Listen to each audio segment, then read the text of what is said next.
election integrity in the state of Oregon because we're one of two states, the very first state, in fact, to initiate this terrible all vote by mail system. I know you find it convenient, but really, is it really that important that it's convenient when you have a system that pretty much nullifies your vote? Could nullify your vote the way it's set up, because you don't have to go in there and show your mug or your ID or anything when you vote. So you can have your dog, cat, long dead relative, underage child, cartoon character, out-of-state college students, illegal aliens, dead people. Everybody can vote, and they can't, and nobody's going to catch them. It's so easy to do, and I've been doing a lot of research on this. They do not purge the election rolls. They do not purge them. Not enough. So no. If you're a widow and your spouse passes away, you have to pretty much go down to Multnomah County Elections, show them the death certificate, and then they'll put them on the inactive list. Now, can somebody activate that dead spouse of yours? Possibly. And if you're one that's been here and hasn't voted recently, you should go down. You should call the county elections, give them all your pertinent information, and say you just want to get a record of, make sure that your ballot was counted in the past, and ask them, when was the last time you had a ballot that was counted? Just pretend like you did vote, and I'll bet you voted. There's other people that can vote for you. They see that you have a pattern of not voting. They could do that. Fill in the ballot. Oh, they could totally do it. Nobody'd know, and it's really hard to catch them. I don't think that's the main way they cheat. Though. How do you think they cheat? I think that it involves blank ballots, because there's a law in Oregon right now that says that at 8 o'clock on election night, immediately after 8 o'clock on election night, you destroy all the blank ballots. And this is something that sort of everybody who's trying to run honest elections all over the world recognizes. The election's over, everybody's cast their vote. You don't want a big pile of blank ballots sitting there. After the election's over. They order more than they have. So in some countries they set fire to them, in other countries they drive spikes through them. But the point is, as soon as the election's over, you want to get rid of this thing, because it's like, honey that attracts flies or something. It's dangerous. Okay. And what we've seen in this county, Multnomah County, over and over again, is in close elections, suddenly more and more ballots are coming in at the last minute.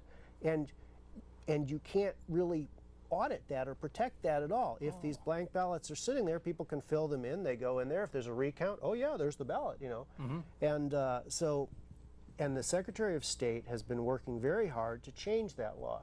She keeps trying to get rid of it because she wants them to have these big stacks of blank ballots around, and nobody forces her to explain why she wants the blank ballots around. Okay. And there are literally 60,000 or more extra ballots lying around in Multnomah County that are blank, that are an invitation for fraud. And we've had people who've seen in the elections office, people showing up from nowhere with this duffel bag. What's in the duffel bag? None of your business. He's just a janitor. Go home. Don't pay any attention.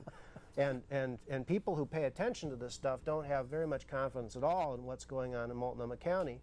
And what's worse is the way the legislature this session is down there trying to just make it worse and worse and worse. And they're even trying to pass a law now where, you'll sort of be automatically registered to vote. If you go get a driver's license or maybe one of these new illegal alien driver's cards, you'll be automatically registered to vote. And the funny part about it is there are immigration lawyers out there who say, no, don't do that, because they have these poor clients from like El Salvador. They finally get their green card. They go down to the driver's license place. The driver's license people register them to vote. They think it's okay. They vote. Now it's time to become a citizen. They ask them, did you ever vote? Oh, yeah, I voted. Oh, you're disqualified. You can't be a citizen. You weren't supposed to vote. And they're like, well, they gave it to me at the motor vehicle place. And then we have, all these people, oh, no, there's never any fraud. There's never anything wrong here. And we have the leaders of this state working to engender those situations day and night down in Salem. They want the worst voting system in the world, and they've just about given it to us. The UN observers came in last time, and they were appalled at what they saw. How can you people be so trusting, they said. Yes. This other law that they put into effect they call it, its a nickname is Motor Voter, under Bill Clinton back in the early 90s, which requires all these DMV people to anybody who comes in front of their counter, oh, would you like to register to vote? Here's your stuff. And these people are illegal aliens. They barely speak English. So okay, I fill out, and they figure they get it in the mail. What, they get a ballot? Why, other states that have tried this card thing have given up pretty quickly because the level of fraud got so high. I think that happened in Tennessee and a couple other places. Well, there's... But here in Oregon, that's all they care about. We can't benefit from that, no. And they're moving eventually towards sort of, oh, let's have nice, easy internet voting. And then no one will ever know, you know. All that matters is who runs the voting computers. That, I think, is the end goal here. Yes. Yes. Yeah, the whole process. This is a multifaceted scheme that was devised partially, I believe, here in Oregon going back to 1998 by our then Governor John Kitzhaber.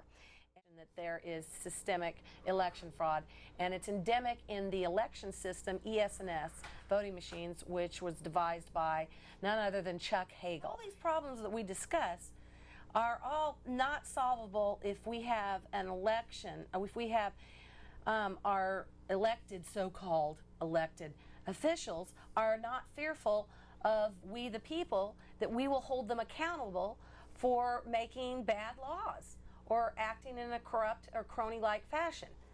Because if they know that they're going to get reelected in perpetuity, which has degenerated here in Oregon with this all vote by mail fraud, then there's no holding them accountable. Our republic is gone. I mean, the last election, just so you know, not one Republican won in either Multnomah or Washington County, that both of them have ES&S systems of the Chuck Hagel election system. Not one Republican won unless their district bled significantly into Hart system in Clackamas or Hart system in Yamhill County. Unless they bled into Yamhill or Clackamas County, they didn't win.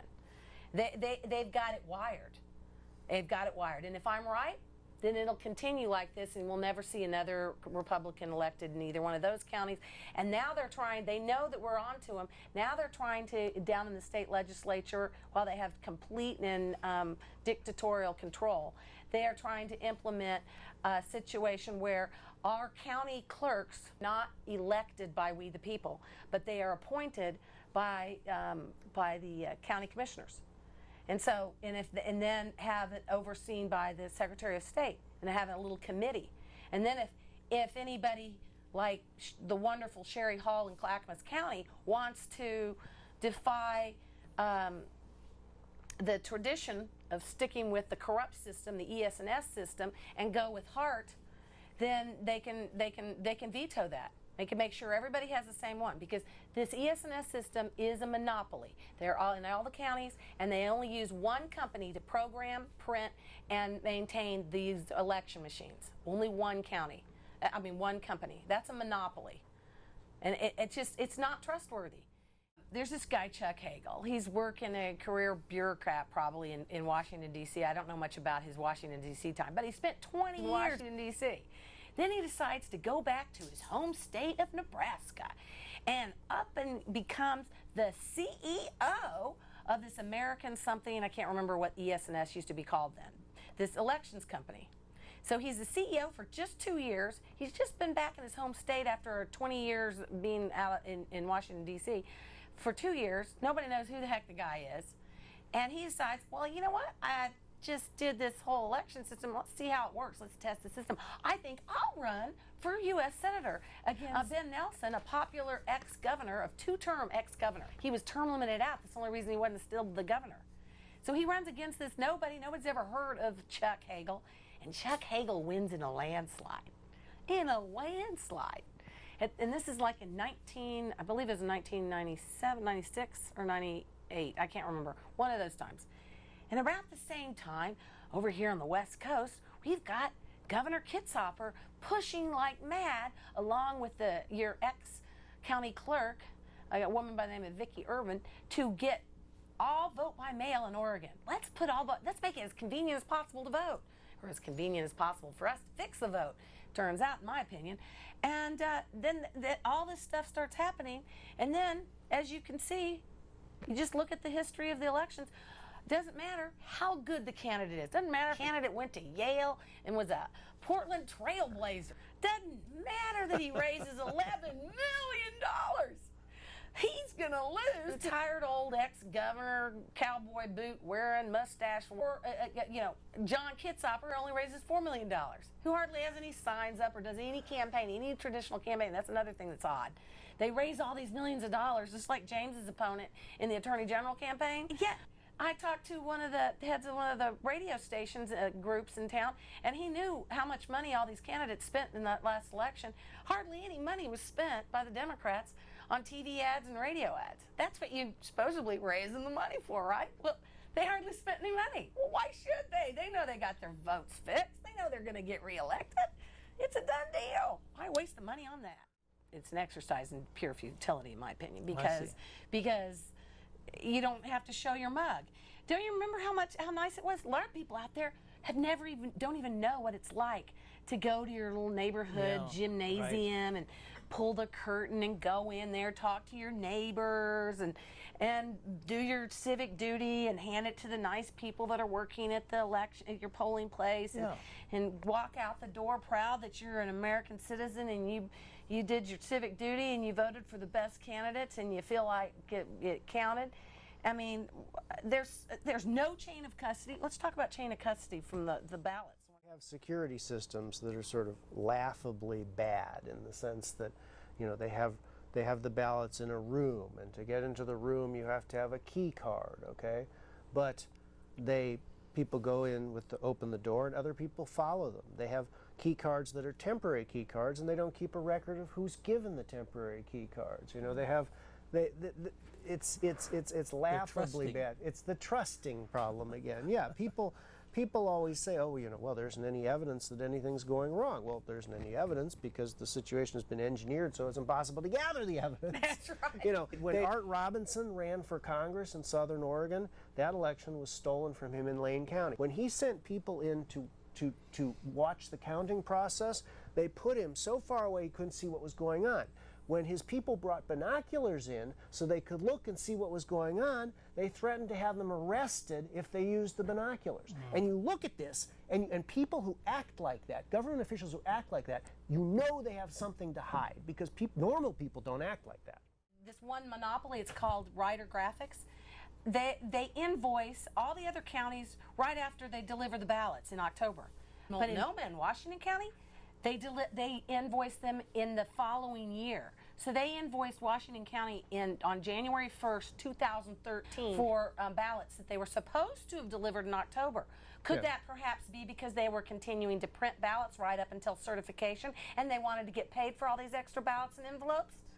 Could it be? I don't know. It's a completely unauditable process. You know, it's boxes of ballots come in the door and there's these scribbled little sheets. So yeah, here's a couple more boxes, and you know, it's run in a way that you know, is either the product of staggering incompetence or an effort to conceal, you know, something significantly wrong going on. And you know, it's like the old story, you know, that you know, the first time maybe it's, you know, happenstance, the second time it's maybe just chance, but by the third and fourth and fifth and sixth time, you know, there's something going on here. We knew that it was important that we filed a lawsuit to insist that the court tell Steve Trout, the Director of Elections, who is under Kate Brown, the Secretary of State, to stop telling the county clerks not to follow the law, not to destroy the unused ballots at 8 o'clock on election night.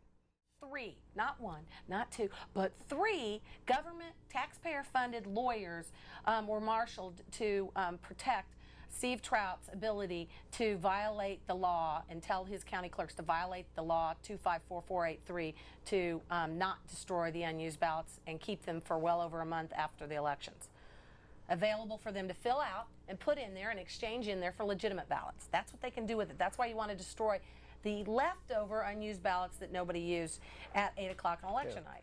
Not that the batch comes in and it's done and everybody's there and focused. They dribble in for a long time, and you know, for many days and many nights, and basically anyone can just take a ballot. Oh, look, there's these voted against this levy or whatever. You know, just substitute a different one. You know, with different, because once they're taken out of the secrecy envelopes, you know, all bets are off. Katie Bar the